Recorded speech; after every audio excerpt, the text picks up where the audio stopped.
स्वामी, आप तो जगत के स्वामी हैं, त्रिलोकीनाथ हैं। क्या उस स्त्री का कष्ट दूर नहीं हो सकता है? आपके लिए तो कुछ भी असंभव नहीं है। सत्य कह रही हो देवी, परंतु परंतु क्या स्वामी?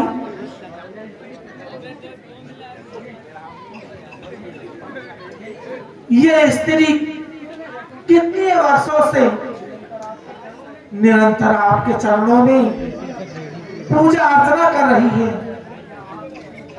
क्या आप उसकी इच्छा पूरी नहीं करेंगे? इच्छा अवश्य पूर्ण होगी देवी, किंतु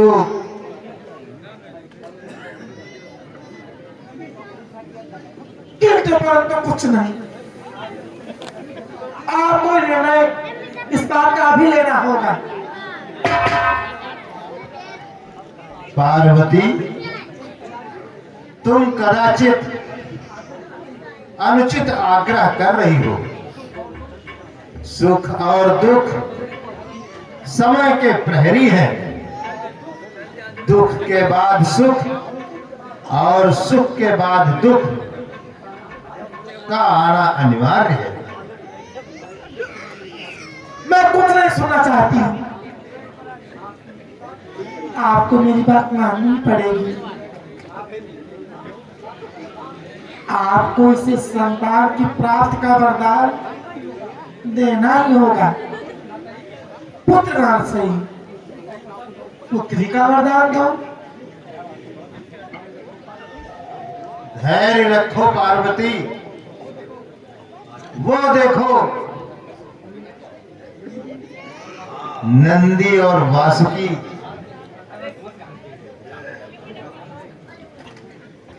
देखो पार्वती, वो वासुकी और नंदी जो हमारे ही रूप हैं, वो अभी आ रहे हैं।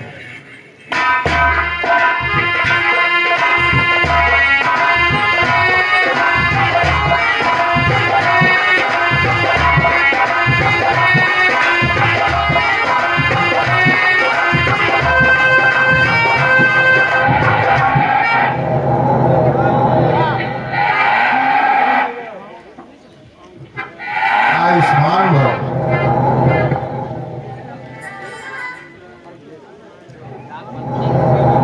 स्वामी,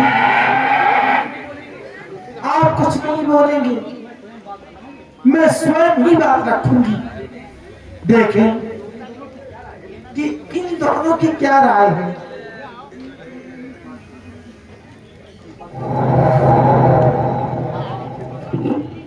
क्या बात है मातेश्री,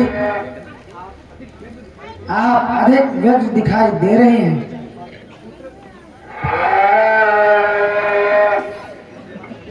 पुत्र, अभी अभी जो स्त्री भोलेनाथ की पूजा कर रही, क्या तुम उसको जानते हो? उसकी क्या मनोकामना है? हाँ माता, वो एक संतान प्राप्ति की प्रार्थी है। एक संतान की अभिलाषा उसके मन में है। परंतु माता, इस प्रकार प्रश्न करने का क्या अर्थ है? आप तो सर्वज्ञ हैं, क्या आपसे भी कुछ छुपा है? पुत्रों, मैं आपसे पूछती हूँ, क्या उसकी मनोकामना पूर्ण करनी चाहिए या नहीं? अवश्य पूर्ण करनी चाहिए माता। माते, आप इस प्रकार हमारी राय क्यों पूछती है? क्योंकि तुम्हारी माता चाहती है कि तुम दोनों इनकी हार्दिक अभिलाषा पूरी करो। अवश्य प्रभु, अवश्य। बताओ माता, मुझे क्या करना होगा? आज्ञा दो माते।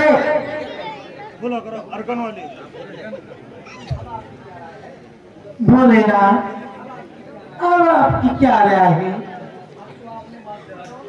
अब तो आपने वास किया, नंदी की राय जान ली है। दोनों ने मेरी इच्छा का समर्थन किया है। पार्वती,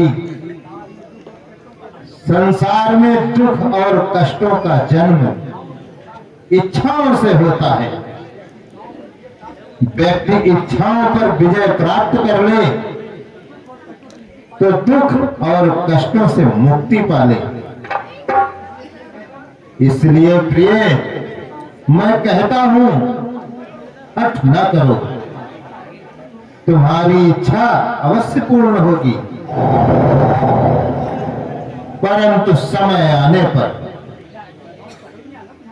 अब पहली आना बताया भगवान।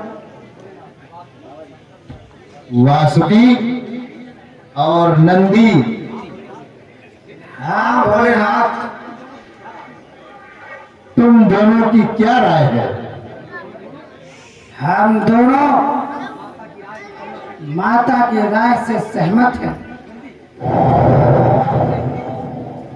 उस स्त्री को संतान सुख अवश्य मिलना चाहिए भोलेनाथ।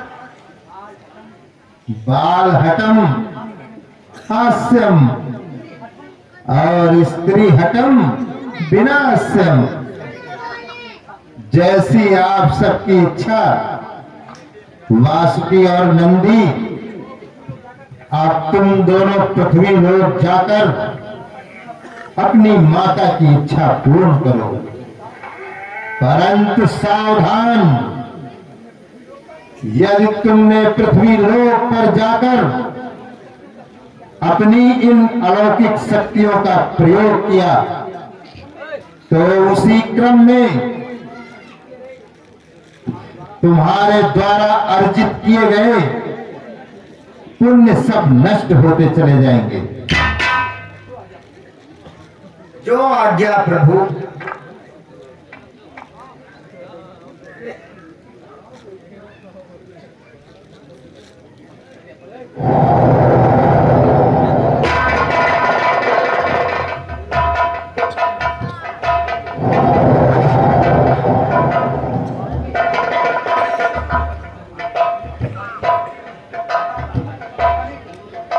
माता ने हम दोनों को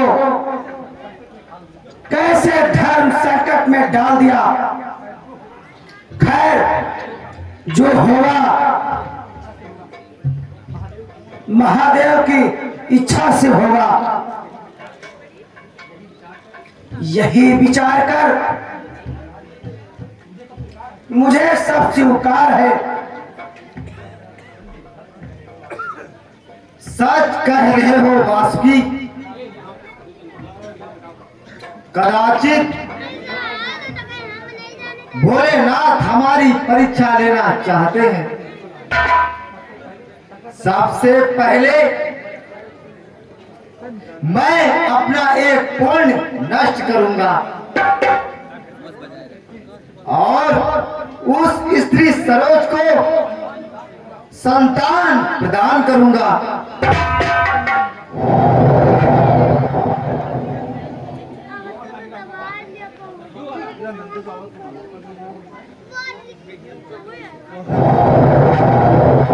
और मैं पुरुष के भेष में नागेश बनकर उस संतान की रक्षा करूंगा। चलो